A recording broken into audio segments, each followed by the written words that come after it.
네, 지난달부터 발표가 되고 있는 공공재개발, 재건축, 물론 이제 이것들은 대부분 다 2월 달에 발표됐던 내용들을 토대로 그 전으로 간다면은 작년 8월, 5월 이렇게 주택 공급에 관련된 내용들 무수히 나왔던 정책 중에 하나입니다.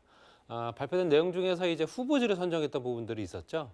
그런 내용을 가지고 재건축의 후보지가 됐다라는 얘기는 실제적으로 이제 언론에는 크게 이슈가 안 됐었고요. 요즘에 하도 다른 부분 가지고 워낙 시끄럽다 보니까 사실 이제 그 LH공사와 이런 그 공기업들의 어떤 그런 부패 이런 것들 때문에라도 굉장히 신뢰도가 이제 추락하고 있는 상황이라 이런 공적인 사업들이 과연 임기 내에 어느 정도 윤곽을 잡아서 그 기본적인 틀을 마련할 수 있을까라는 또 걱정도 되고요.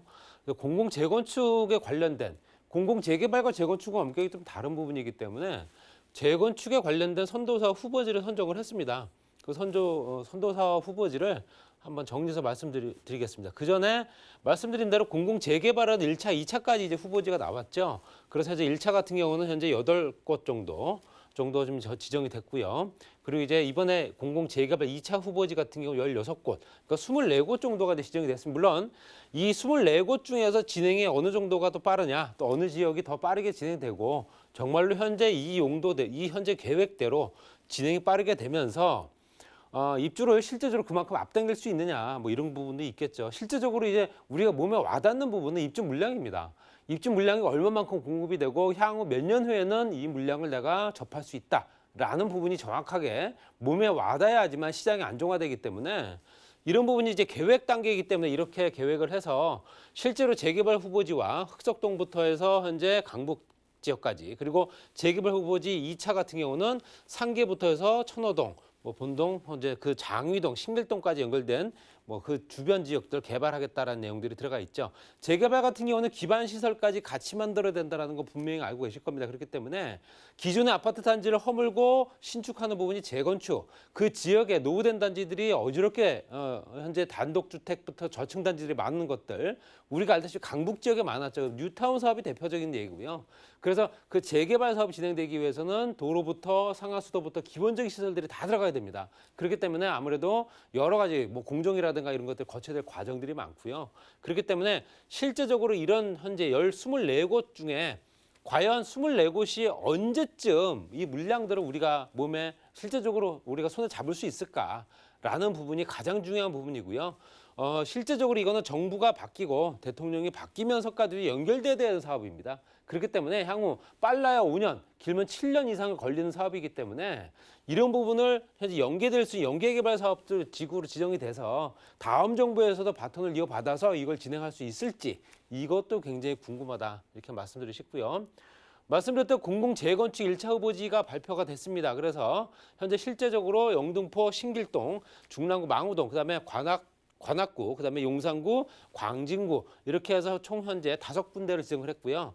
그래서 실제적으로 말씀드린 대로 영등포, 용산, 관악, 그다음에 광진, 중랑구. 그래서 현재 용도 변경부터 해서 종상향까지 이루어지기 때문에 세대수 증가되는 부분이나 용적률을 상향을 해줘서 실제 용적률 증가를 최대 255%까지 더 늘려준다. 물론 이제 그 중에서 절반 정도 임대주택이 들어가겠죠. 이렇기 때문에 당연히 이런 부분에 따라서 이제 이 주변이 어느 정도 활성화될 거다. 10년, 20년 이상 현재 실제적으로 노후된 단지들이 워낙 많다 보니 노후된 단지들부터 먼저 손을 대겠다. 그렇지만 이 가구 수로 보게 되면 실제적으로 굉장히 소규모 나홀로 아파트 단지입니다.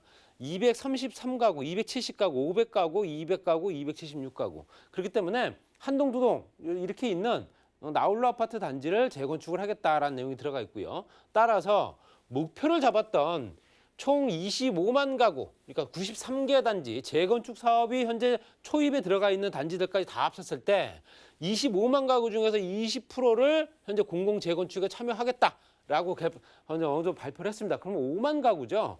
5만 가구에 현재 발표된 내용 보게 되면 약 4% 정도 된다. 보시면 될 것 같습니다. 지금 현재 재건축 단지 중에 우리가 알고 있는 실제적인 단지들이 있는가 한번 생각을 해보십시오. 현재 대표적인 단지들, 강남구의 대표적인 단지들 여러 군데 있죠. 현재 송파부터 해서 현재 이름만 들어도 아는 단지들, 대단지들, 주요 유명 단지들은 다 빠졌다라고 보시면 될 것 같고요. 그런 단지들은 현재 민간 개발 방식을 고수하기 때문에 당연히 공공 개발이 진행되기가 굉장히 어려운 상황입니다. 그렇기 때문에 대량으로 물량을 공급하기는 어렵다는 얘기죠. 우리가 생각하는 수치상으로 수도권 지역에 30만 가구, 서울 지역에 13만 가구, 이거는 수치상의 명목일 뿐이고요. 실제적으로 그 수치가 정말로 어느 정도 근사치에 도달하고 실제로 입주할 수 있는 물량이 되느냐, 이게 중요하겠죠. 공공재건축 1차 후보지의 선정 결과를 보시게 되면 말씀드린 대로 용도 변경, 뭐 종상향, 용적률 상향까지 같이 이루어집니다. 그래서 3종이라든가 1, 2, 3종 현재 주거 지역들을 대부분 다 준주거나 3종으로 올려줬고요. 용적률을 최대 174%대까지 끌어올렸습니다. 그래서 현재 가구 수 대비 1.5배가 증가가 된다. 그래서 2,232가구가 공급이 된다. 그러면 순수하게 증가되는 부분은 730가구. 730가구가 순수하게 증가된다라는 내용입니다. 그렇지만 이것도요. 이 하단에 보시게 되면 세대수라든가 분담금은 도시계획 심의 결과에 따라 변동이 가능하다라고 되어 있습니다. 그렇다는 얘기는 지금 현재 어느 정도 계획 단계에서 이 지역들을 먼저 후보지를 선정을 하고 후보지로 선정된 지역에 남아있는 게 뭡니까? 주민 설명을 해야겠죠. 주민들과 협의를 해서 주민들의 동의를 받아내야 됩니다. 주민들의 동의를 받아내야지만 사업이 가능하겠죠. 현재 그 주택들을 변화가 시킬 수 있는 조건들이 현재 거주하고 있는 현지민들이 만족할 만한 조건이 되는지 안 되는지에 따라서 이 세대수는 그냥 수치일 뿐이다.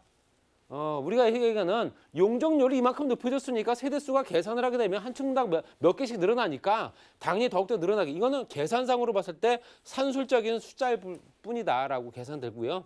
말씀드린 대로 이것도 진행을 할 수 있는 여건들이 당연히 정부가 바뀌면서까지도 현재 승계가 돼야 되는 사업입니다. 그렇기 때문에 그런 사업들이 과연 다음 차기 정부에서는 어떻게 받아들일지 그게 가장 궁금하다. 민간 재건축 대비 평균 52%가 현재 분담금이 줄기 때문에 당신들한테 이득이 아니냐라고 얘기할 수 있지만 분담금이 줄어도 분담금이 늘어난다 하더라도 이득금이 더 많으면 사실상 그 사업을 합니다. 그게 현재 민간 재개발이죠. 민간 재개발, 민간 정비 사업들이 대부분 그랬습니다. 내 부담금이 커도 내가 현재 실질적으로 시세 차익을 바라보는 수익, 그 수익 자체 지표가 높기 때문에 당연히 부담한다라고 계산하지만 52%가 감소되는 부분이야 좋긴 하지만 52% 감소하고 실제로 나한테 남는 돈이 얼마 안 된다면은 이걸 누가 참여하겠냐 이런 생각도 든다 이렇게 말씀드리고 싶고요. 그리고 2020년도 8월 달로 한번 작년 발표된 내용을 한번 보겠습니다. 현재 중앙부처와 지자체 협업으로 해서 서울 지역에 26만 가구를 공급하겠다고 되어 있습니다. 서울 권역도 필요한 주택을 실수요 대상으로 집중 공략하겠다. 노후단지라든가 아니면 군부대 이전 부지 이런 것들 얘기 나왔었던 적 기억하실 겁니다. 그래서 실제로 고밀도 재건축까지 하겠다. 이거는 이제 층수 제한을 풀겠다는 얘기겠죠. 고밀도 재건축을 해서 도심 내 공급을 하겠다는 내용이 들어가 있고 또 2020년도 5월 6일 날도 발표한 내용이 또 있습니다. 그때는 이제 7만 가구를 공급하겠다라는 내용이 들어가 있죠. 용산 정비창이라든가 실제적으로 그 주변의 공공재개발이나 여러 가지 공적인 어떤 정비 사업을 통해서 물량을 공급하겠다는 내용이 들어가 있는데 여기서 보시게 되면 이제 8월 달에 발표된 내용 중에 서울 권역에 말씀드린 대로 13만 2천 가구가 공급이 된다고 합니다. 그중에 신규 택지 발굴이라든가 3기 신도시 용적률 상향 이런 걸 따지기 이전에 정비 사업의 공공성 강화를 통해서 공공 참여형 고밀 재건축과 공공 재개발을 활성화하겠다. 이 물량이 얼마냐면요. 총 7만 가구입니다. 7만 가구. 7만 가구, 말씀드린 재건축만 5만 가구, 재개발만 2만 가구입니다. 지금 발표된 내용은 아까 말씀드린 대로 순수 증가분이 얼마다? 730가구. 이게 여러 가지 여건들이 물론 현재 그 정책을 펼쳐나가기가 굉장히 불리한 입장입니다.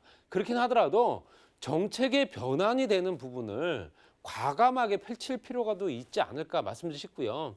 이렇게 실효성이 없는 정책들은 현재 실제적으로 발표된 내용은 우리가 정책을 발표했었지라고 하는 기억만 남을 뿐 그게 실제로 실수요자들한테 몸에 와닿는 주택 공급하고는 연결이 안 될 수 있다. 이렇게 말씀드리고 싶고요. 그래서 정비사업과 실제적으로 공공재개발과 공공재건축의 차이점을 조금 더 정리해서 말씀드리면 작년 8월 4일에 대책 발표됐던 부분 공공재건축 재개발과 2사 대책 공공직접시행 정비사업이 조금 다릅니다.